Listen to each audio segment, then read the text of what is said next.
séquence des rendez-vous de la matière.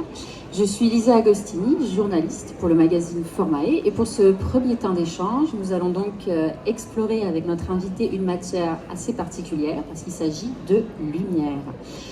Utilitaire quand il s'agit d'assurer notre sécurité à la tombée de la nuit, ou pour nous guider dans certaines tâches, la lumière a également une portée poétique qui vient façonner des récits. Une mission poétique donc qui a débuté il y a 20 ans pour Akari Lisa Ishii, qui nous fait le plaisir de sa présence aujourd'hui. Conceptrice lumière et fondatrice d'Icon. Aujourd'hui, donc, vous fêtez vos 20 ans de carrière.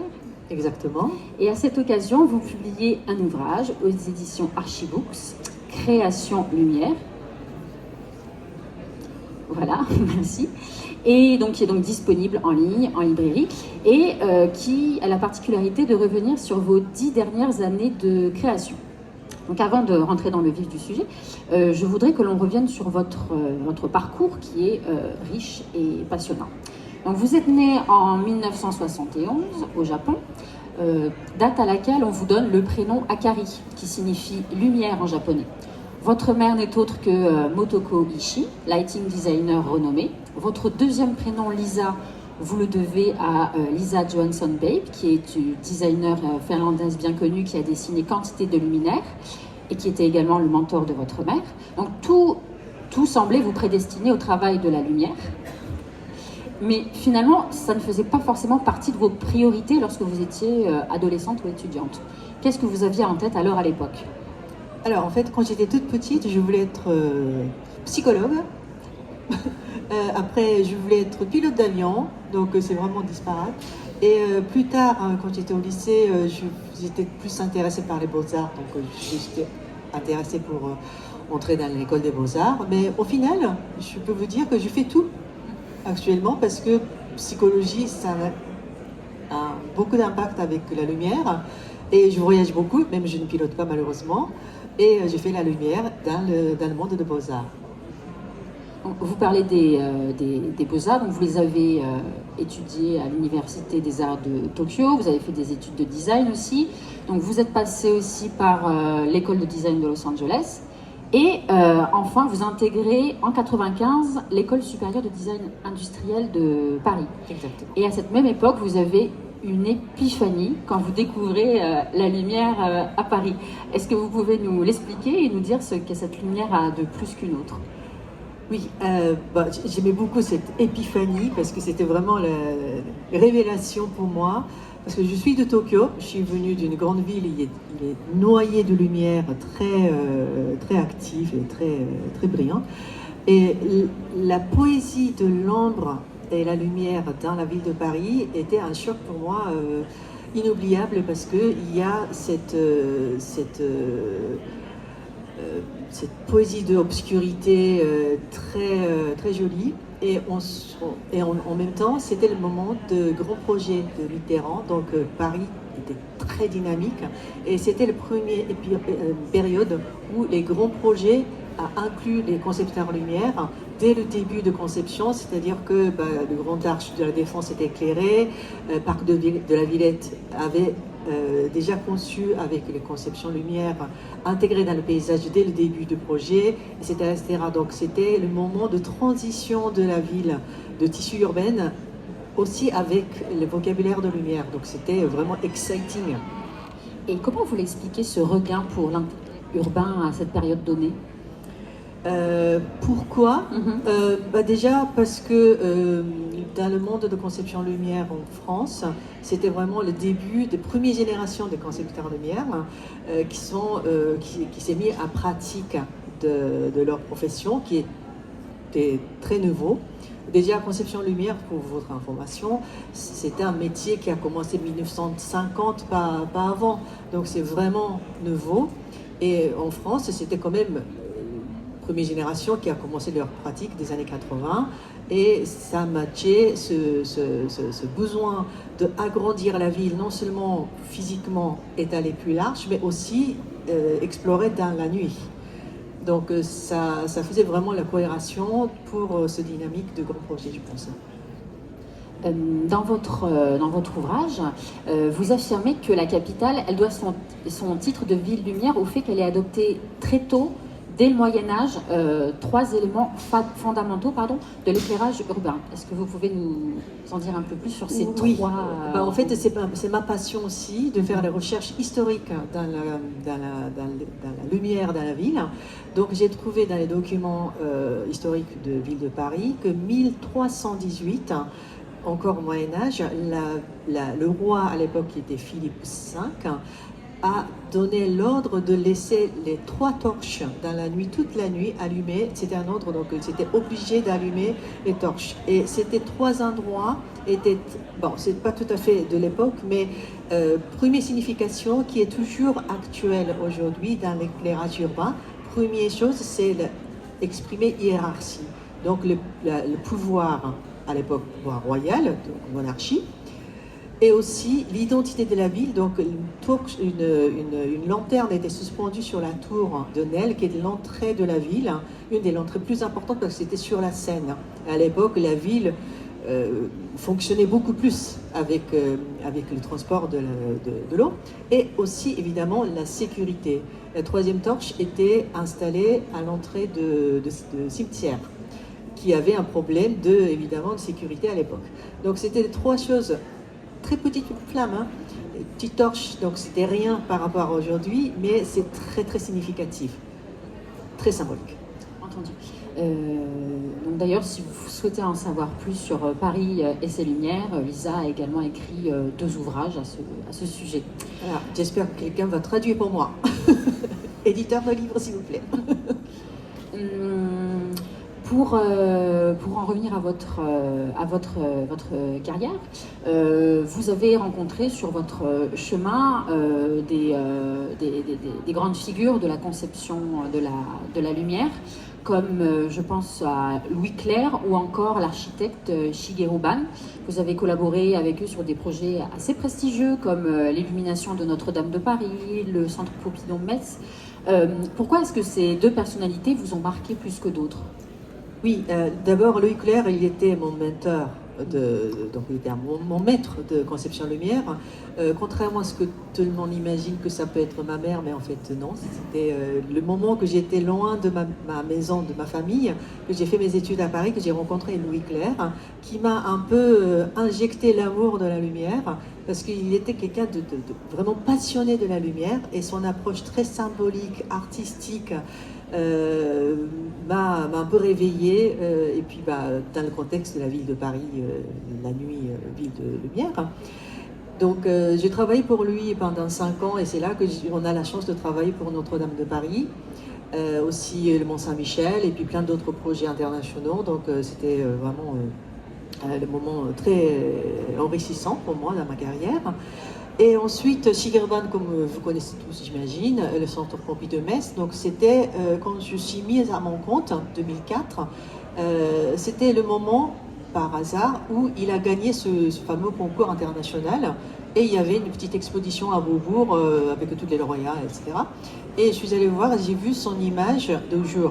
Et je suis tombée amoureuse de cette architecture. J'ai dit, waouh, ça va être super d'éclairer la nuit. Et évidemment, je ne connaissais pas, j'étais une petite conceptrice lumière qui vient de commencer, et lui, c'était un grand architecte renommé. Et j'ai googlé son adresse mail, et j'ai téléphoné son agence. J'ai fait une image de nuit à partir de photos que j'ai illégalement prises à l'exposition. J'ai transformé en nuit, et je l'ai eu au téléphone. C'est déjà un miracle, parce que c'est quelqu'un qui n'est jamais là. Et il a dit, venez me voir. Et c'est comme ça que j'ai rencontré, j'ai montré mon idée, il aimait, il m'a incluse dans son équipe. Donc après, c'était le début de 5 ans de galère, parce que c'était un projet assez compliqué, mais au début, jusqu'à la fin, ça s'est super bien passé. Et le plus grand récompense pour moi est que l'ouverture du musée, l'affiche, je ne sais pas si quelqu'un se rappelle, mais la photo utilisée pour marquer l'inauguration du musée était celle-ci, photo de nuit du musée. C'est quelque chose qu'on ne fait jamais pour une ouverture du musée. Donc j'étais très flattée. Très bien, merci beaucoup. Donc, vous évoquez donc la fondation de votre agence qui se fait en 2004, pardon. Donc, vous fondez ICON, donc Ishii Conception Office Network, une agence qui est donc basée entre Paris et Tokyo.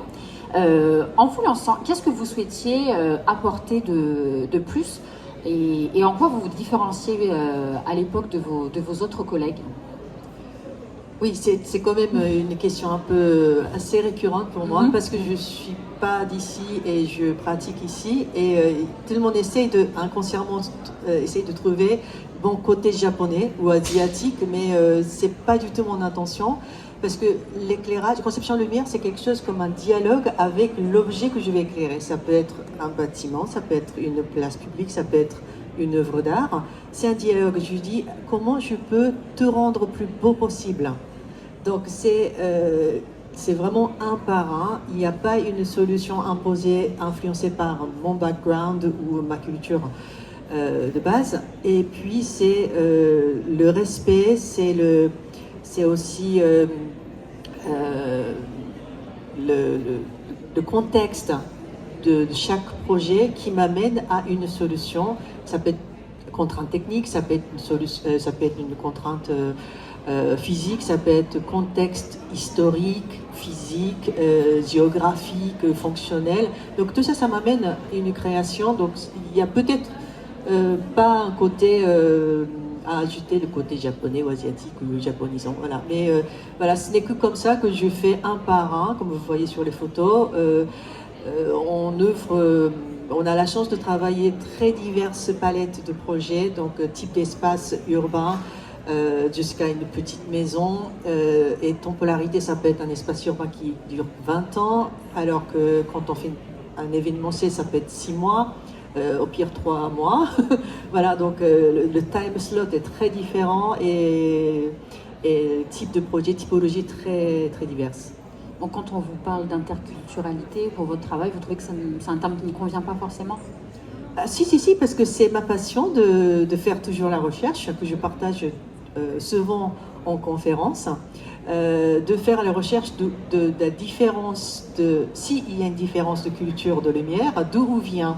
Donc par exemple, une petite comparative que j'adore, c'est mon préféré, de montrer les tableaux très connus, donc d'un côté occidental avec un faisceau très ponctuel pour magnifier sur les deux personnalités au centre de la peinture de Rembrandt. À l'autre côté, ukiyo-e qui exprime bien cette diffusion de lumière qui est dans le brume du Japon, et c'est la lune, et sous laquelle on voit que beaucoup de passagers, beaucoup de voyageurs qui marchent la nuit. Donc c'est quelque chose de très enchantant et moins dramatique à la limite, mais c'est deux expressions totalement différentes. Donc ça peut être influencé, même à nos jours, comment les gens qui vivent dans ces contexte culturel ressent et donne une préférence particulière sur certains types de lumière, comme contraste, comme couleur, comme douceur, comme intensité. Je précise aussi que vous écrivez quantité d'articles sur le sujet et que vous participez aussi à un bon nombre de conférences comme celle-ci pour vulgariser, vous diriez, votre travail? Oui, c'est très important parce que actuellement, je suis vice-présidente de l'Association de concepteurs lumière de France, ACE, et c'est notre but collectif aussi de vulgariser et sensibiliser de la lumière et notre métier qui est toujours très jeune et très méconnu. Qu'est-ce que les Kidam ont à gagner à en apprendre plus sur la lumière? Qu'est-ce qu'on peut gagner? La richesse dans la vie. Parce que la lumière, c'est quelque chose de très fondamentalement lié à la conscience et le bien-être et l'émotion. Donc on arrive à comprendre, c'est comme le vêtement, qu'est-ce qu'on aime? Ça vous va bien le rose, et vous aimez bien le rose, mais je pense que vous ne savez pas depuis toute petite. Vous avez essayé plein de choses et puis vous configurez votre style qui vous convient le plus. C'est la même chose, la lumière, on peut savoir plein de choses pour choisir la meilleure lumière que vous aimez pour avoir à votre proche, avoir à la maison ou offrir à quelqu'un d'autre. Et puis comme ça, petit à petit, on peut avoir la culture de lumière qui est lié à votre personnalité. Donc pour en savoir plus sur la lumière, pourquoi ne pas lire votre ouvrage donc. Et donc maintenant on va rentrer dans le vif du sujet, à savoir donc la publication de cet ouvrage. Afin de présenter vos 10 dernières années de création, parce que c'est ce dont il est question dans cet ouvrage, vous avez choisi d'organiser vos différents projets non pas par typologie classique, comme architecture, urbanisme, scénographie, événements, etc., mais par rôle. Est-ce que vous pouvez nous expliquer ce choix et nous en dire un peu plus sur qu'est-ce qu'un rôle? Bien sûr, parce que en fait, c'est mon deuxième grande œuvre pour représenter mes œuvres de création. Et la première œuvre a été classée de manière classique, donc on a fait urbain, archi, muséo, etc. Et pour faire le deuxième œuvre, qui est donc celui-ci, présent dans la salle, on a beaucoup réfléchi avec mes collègues que qu'est-ce que la conception de lumière peut apporter pour vous, pour votre vie et pour vos espaces. Donc ces rôles sont classés en 10 catégories. Donc on a 100 projets qui sont présentés dans le livre et ils sont catégorisés par 10 chapitres. Donc je vais peut-être aller vite. Premier, la narration, donc la lumière peut raconter beaucoup d'histoires.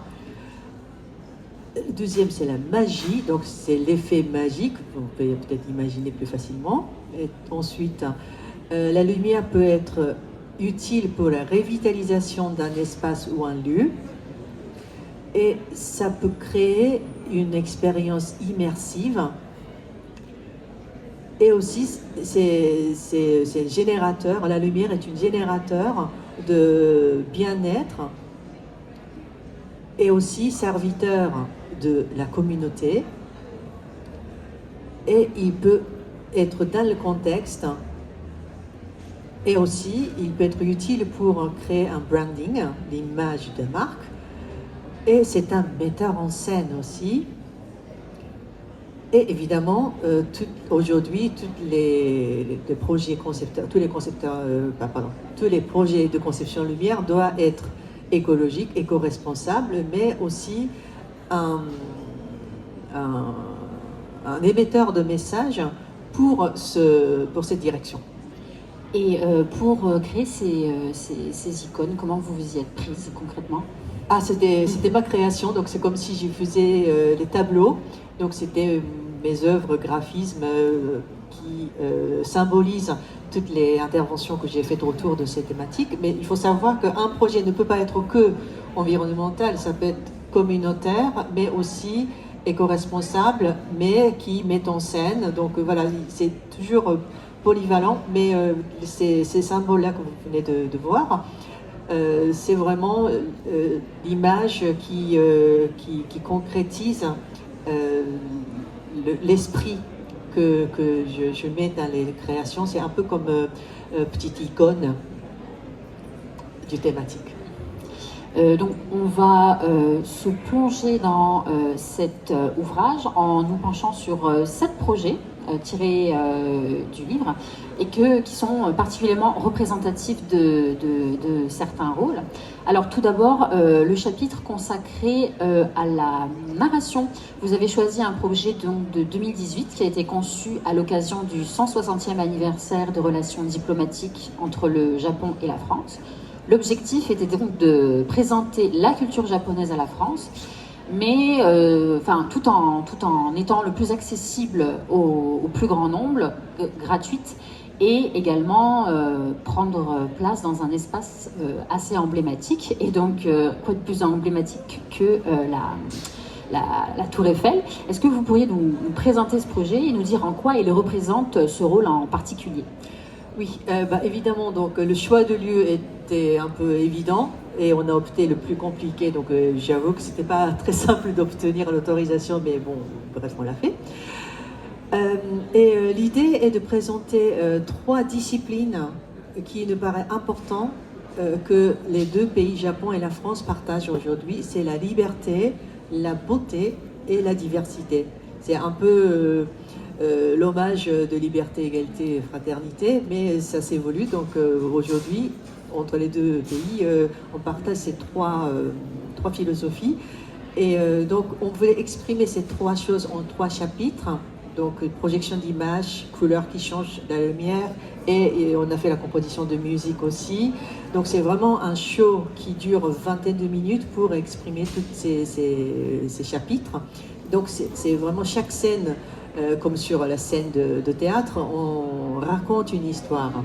Et l'idée est de habiller cette dame de fer avec le kimono, donc l'habit traditionnel du Japon, et les peintures traditionnelles de trésors nationaux du Japon, comme si c'est une dame qui change son vêtement. D'ailleurs, votre agence, elle propose donc également des compositions musicales et des créations vidéo. En quoi est-ce que cela accompagne la lumière ? Oui, pour constituer un spectacle, évidemment, ça fait une synergie et résonance très intéressant.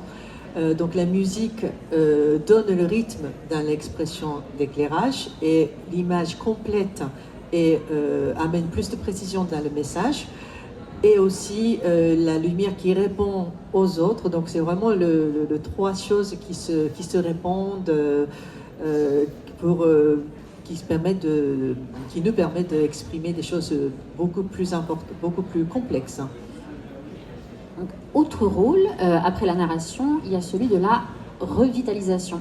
Donc, dans votre ouvrage, vous affirmez que la lumière est un outil assez fantastique parce qu'elle permet de revitaliser aussi bien un espace que des espaces bâtis, parce que moins coûteuse qu'une destruction et une construction, n'est-ce pas ? Oui, tout à fait. C'est ce qu'on essaie de vendre quand on convainc nos clients, potentiels ou actuels, parce que démolir et reconstruire un bâtiment, ça prend le temps, non seulement le coût, et aussi c'est pas très écolo parce qu'on jette, et puis voilà. La lumière, ça permet d'aller plus vite, intervention plus légère, et aussi l'effet des fois waouh est très instantané. Donc, par exemple, pour la revitalisation d'un bâtiment, c'est l'ancienne bourse de ville de Bruxelles. Après le changement de forme de la bourse, évidemment, on n'a plus besoin de grands bâtiments comme ça. Donc, ce qui se passe à Paris aussi. Donc, ça a été transformé en musée de la bière. Étonnant, hein. Mais donc, on a mis en valeur de toutes ces structures, donc non seulement la partie muséo, mais aussi cette grande nef que vous voyez sur l'écran, qui est magnifiée par la lumière, dans laquelle se trouvent les brasseries, des museum shops, etc. Donc ça devient comme un espace public, hein, finalement, on peut passer, et le bâtiment est mieux intégré dans le tissu urbain et dans la vie des gens qui habitent à Bruxellois, aussi bien les touristes, parce que c'est pas loin de centres, à côté de grandes places, un lieu très touristique.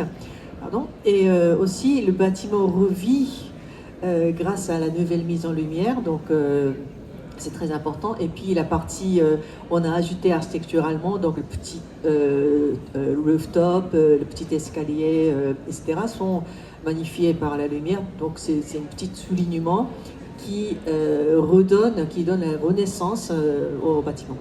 Tout ça avec de la lumière. Exactement.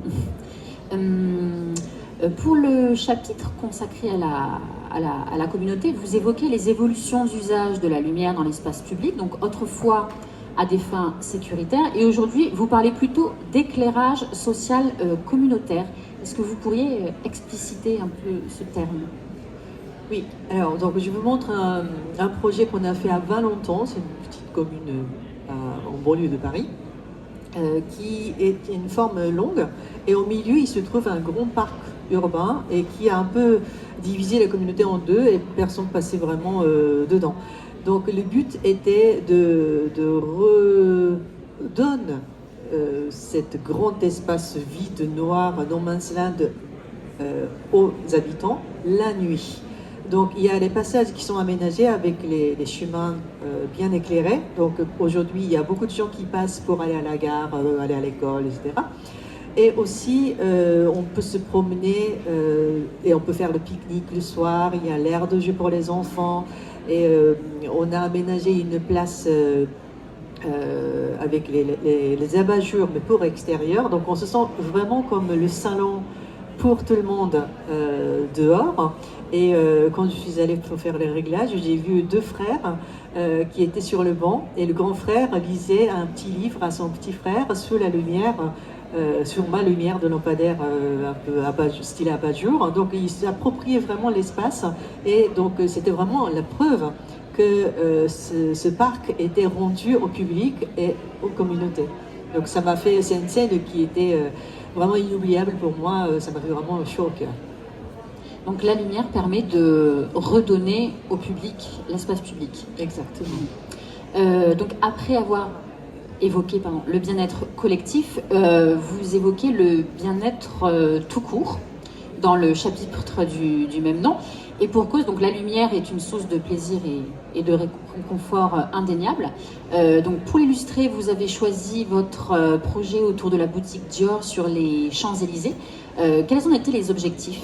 Oui, alors il y a une théorie qui se met en place depuis quelques années qui s'appelle Human-Centric Lighting, donc la lumière en mettant les gens au centre.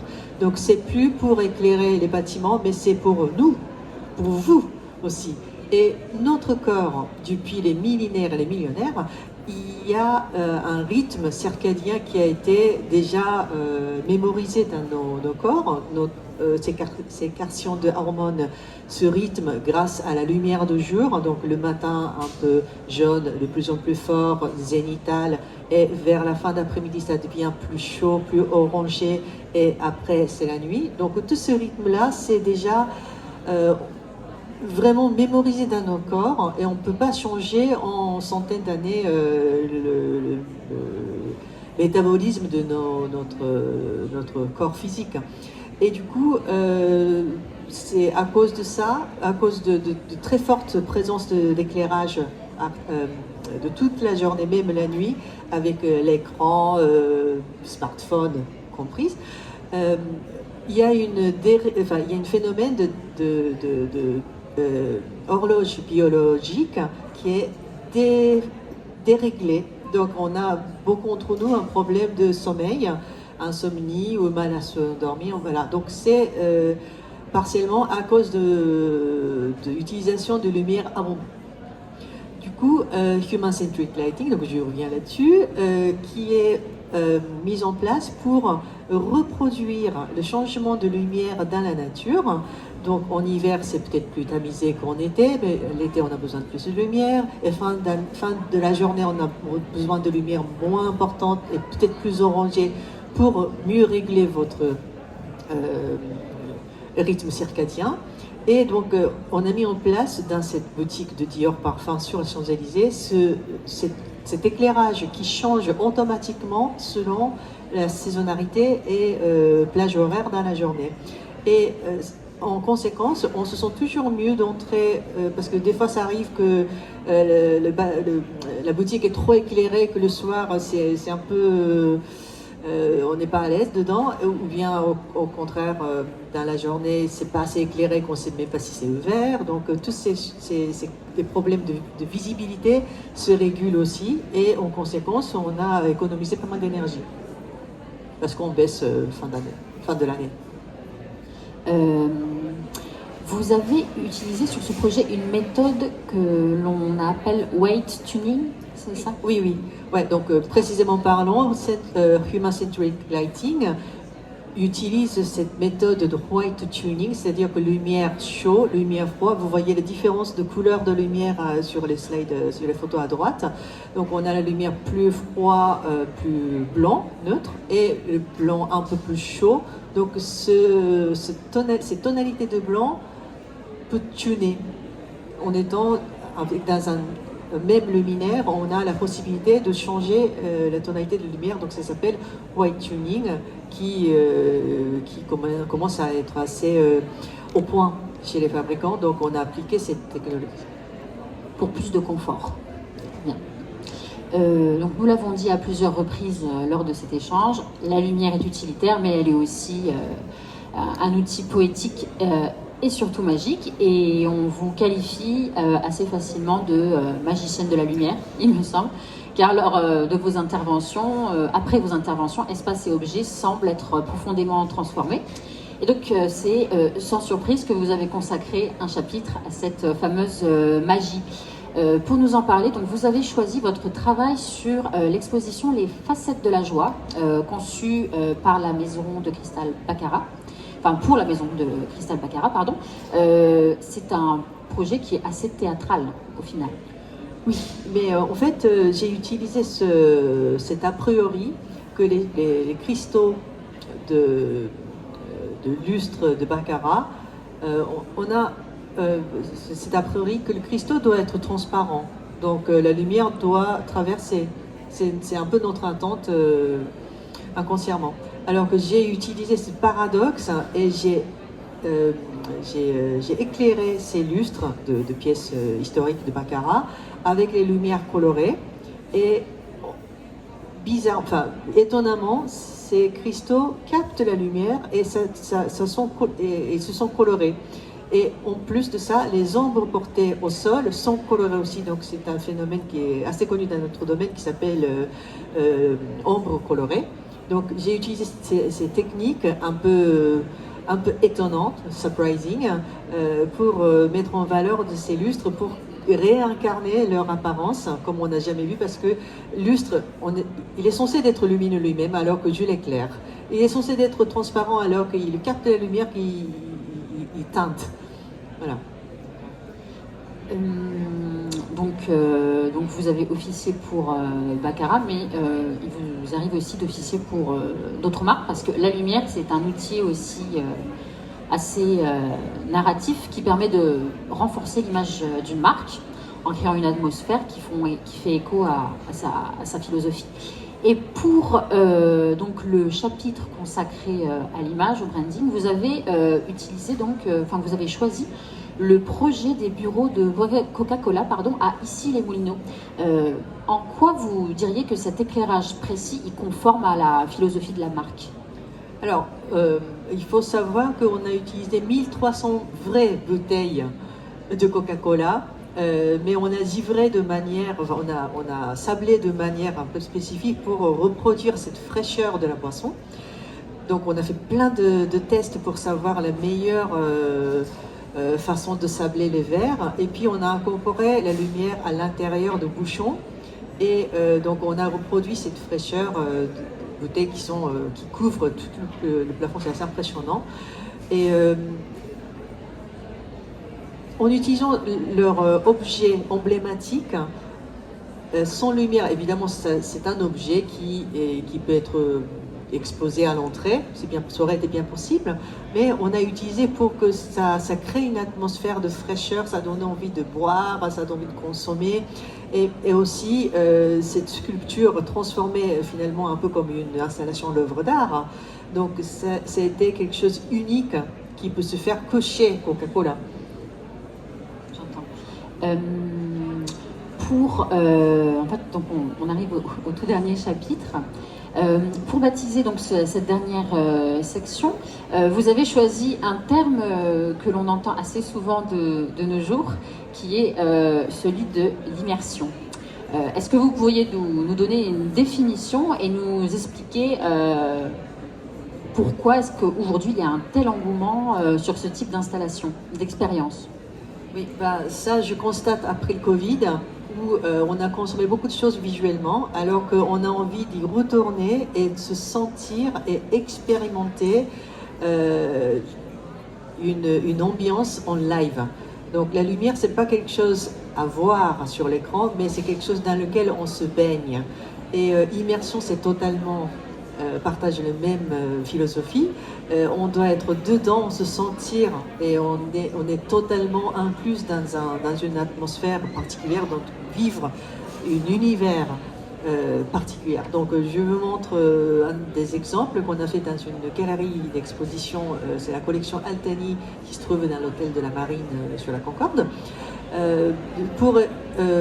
Ils ont organisé une exposition pour présenter des œuvres qui sont prêtées d'un institut de l'art à Venise qui s'appelle Cadoro.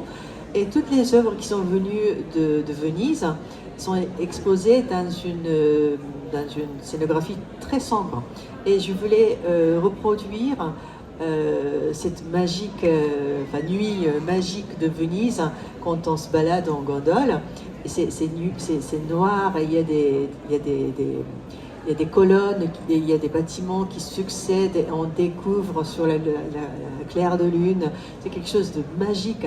Et évidemment, malheureusement, on n'est pas sur le canal de Venise, mais en visitant cette exposition, on pourrait revivre cette sensation un peu mystérieuse avec la lumière qui caresse sur les œuvres, mais aussi bien pour la scénographie. Vous voyez bien que les colonnes, c'est juste un simple tube de tissu, mais c'est la claire de lune qui caresse dessus. On a l'impression que ça transforme en portique avec les colonnes en arcade. Donc cette sensation de vraiment emporter quelque part ailleurs, c'est l'expérience immersive. Pourquoi l'expérience immersive était aussi demandée aujourd'hui. Donc, nous n'allons pas explorer tous les chapitres de l'ouvrage, mais je vous invite à le faire en vous saisissant d'un des ouvrages.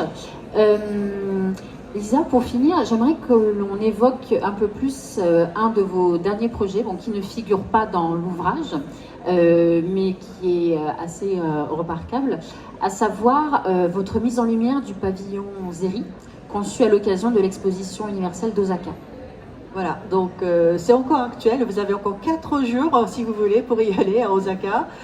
Donc c'est la dôme qui est conçue par Shigeru Ban, donc le fameux maître que j'ai rencontré il y a 25 ans et on ne s'est jamais quitté, on a toujours des projets en cours. Quel bonheur de travailler avec lui parce qu'il est toujours innovant et il me demande des choses impossibles. Voilà, donc quelle joie, mais ça m'amuse de le faire. Donc ici, ce pavillon est aux thématiques de sensibilisation de l'environnement de la mer, donc Blue Ocean Dome, c'est son surnom.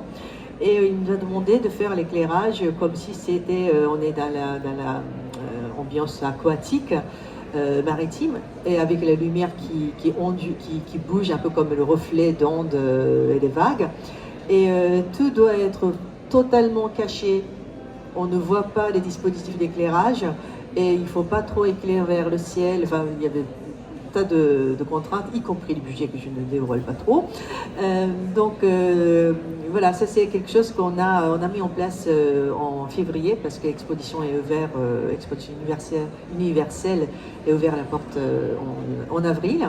Et donc il est toujours debout et il est censé d'être démoli mais replacé en Maldives. Donc vous avez encore la deuxième chance pour le visiter, mais ce serait sans éclairage. Mais l'éclairage, les dispositifs sont en location, donc nos luminaires auront la deuxième vie après l'exposition. Très bien, c'est à savoir. Merci beaucoup Lisa. Donc votre livre est disponible en ligne et dans toutes les bonnes librairies dignes de ce nom. Je me tourne vers le public. Est-ce que vous auriez des questions à poser à Lisa? Un peu timide, très bien. Merci beaucoup Lisa. Merci à vous, et Lisa. très bon salon à vous. Merci, au revoir.